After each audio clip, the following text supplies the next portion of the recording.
Leo is nearly 8 years old. Bless him. But by the time Leo was about 2, my husband and I, started to realise that he was actually quite different. He lost the few words that he had started to use, and he soon stopped talking altogether. At night, he would stay awake for hours and hours, banging on walls and doors, and always wanting to get out into the garden to be on his trampoline. Wow.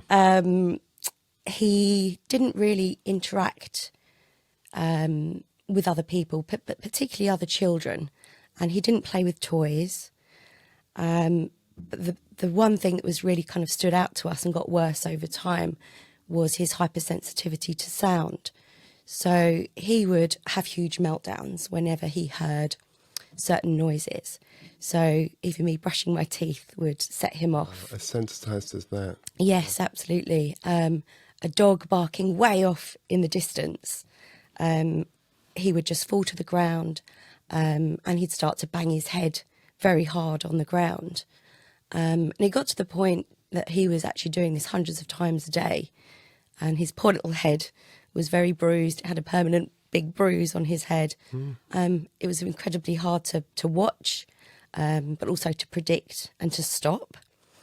But he's since been diagnosed with Autism Spectrum Disorder, ASD, as well as Attention Deficit Hyperactivity Disorder, and Sensory Processing Disorder, which in his case means he's hypersensitive to both sound and touch.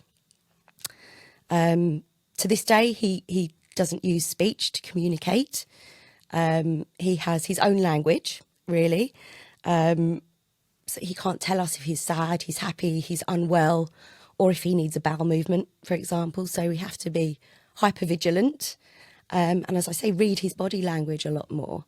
Leo has lots of wonderful vocalizations, very repetitive, and also very intricate hand gestures that, again, are very repetitive, which is known as stimming.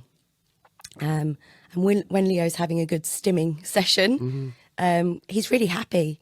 We can tell he's really happy. And he doesn't really like to be interrupted in those moments. It's almost like he's visualising something or he's acting something out. So yeah, it's he's got his own language that we've learned to read, really. He avoids most demands that are placed on him, really simple things like getting dressed, going upstairs to bed, having a wash, getting into or out of a car.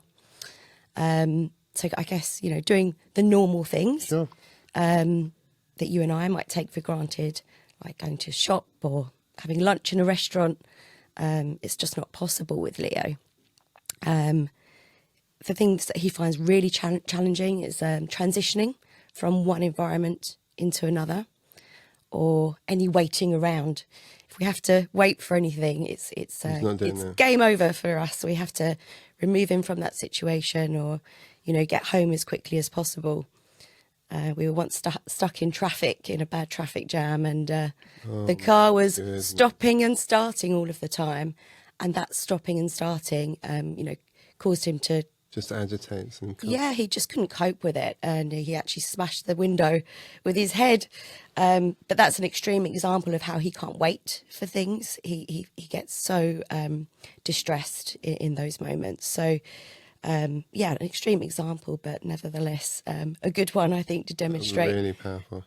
Demonstrate his inability to wait for things. But he.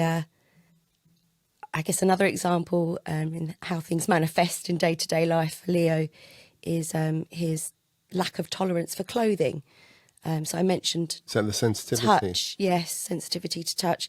So he's always taking off his shoes and socks all of the time. He hasn't worn a coat in years.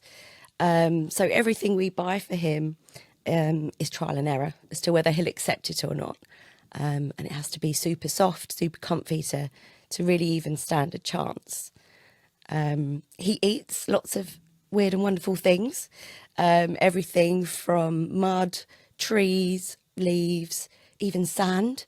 But we know he's doing this actually because he's seeking sensory input, and it actually helps regulate his the way he is, the way he's being. Wow. So we actually leave lots of tissue paper lying around the house that he can tear up, lots of fidget toys. We've got a swing in the house, a little trampoline, basically anything that he can chew, destroy or jump on until his heart's content. So yeah, it's you know, it's been a learning curve I bet it has. to understand what triggers his anxiety, what triggers destruction around the house.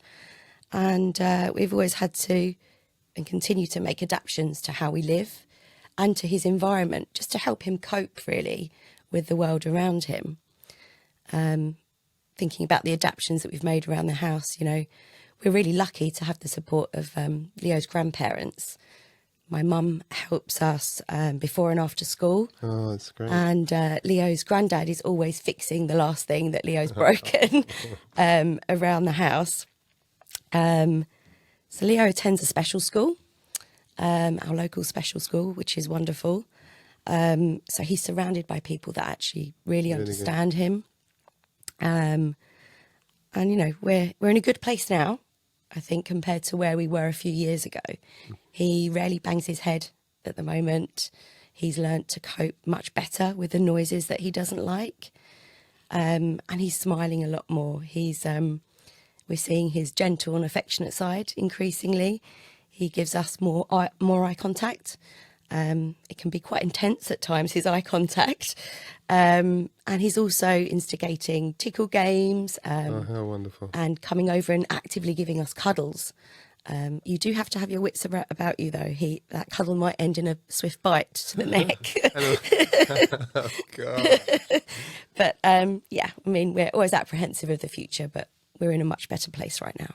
Well, I'm so thankful to hear you say that.